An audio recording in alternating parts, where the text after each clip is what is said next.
Hal took on a job directing a musical based on Sherlock Holmes, which would be produced by Alexander Cohen, a prolific Broadway producer who later created the Tony Awards telecast. You know what those look like. From the start, he recognized inherent problems with the musical Baker Street. Sherlock Holmes stories had no need for an ensemble or a love story, yet both of these things were required by the management. Hal also felt that the score by Marion Gruduff and Raymond Jessel was inferior, but in 1965 he felt it was the right thing to do to take the job to direct the show.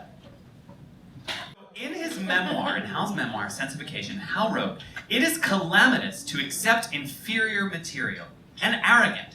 There are so many surprises in the making of a show, unanticipated disappointments, problems. You cannot afford to make compromises up front. Again, I went to work because I wanted to work." And so critics and audiences eventually agreed with Hal's assessment. And similar to issues Hal ran into later with his Superman musical, diehard fans of the original were skeptical and maintained that no musical could replicate what is special about the original property. I like that that man is not properly wearing his mask and Baker Street characters are mad about it.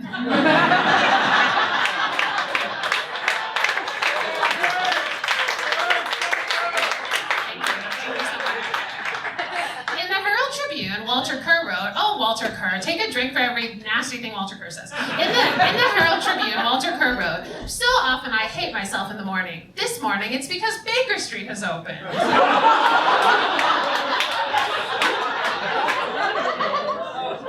Don't worry, he'll get what's coming to him in the 9:45 performance if you're sticking around. Producer Alexander Cohen initially required that all audience members seeing Baker Street entered the Broadway theater in suits and dresses. This dress code was revoked when the show needed any sales it could get. So while some of Hal's staging was praised, the show overall received ghastly reviews and was not well regarded.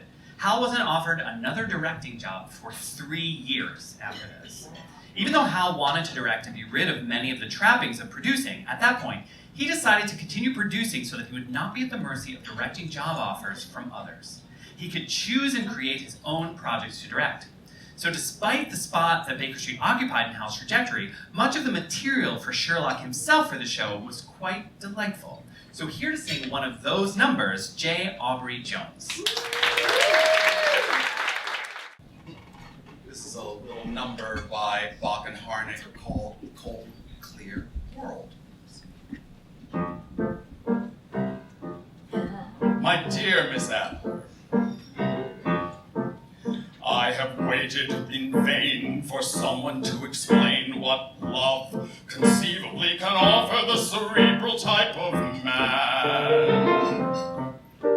But no one ever has, and no one ever will, for no one ever can.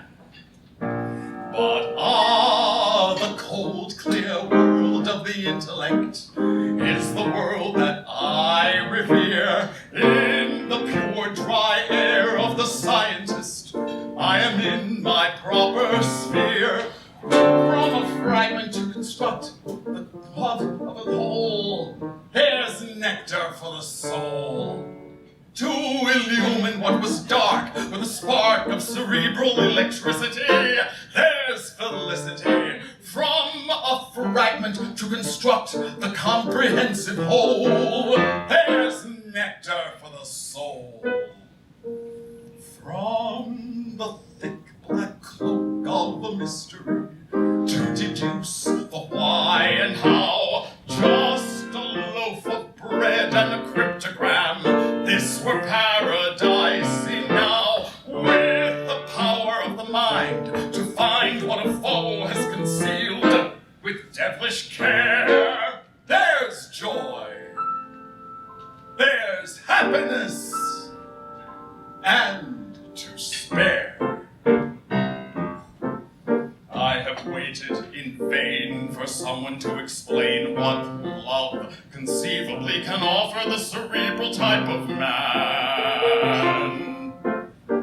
But no one ever has, and no one ever will, for no one ever can.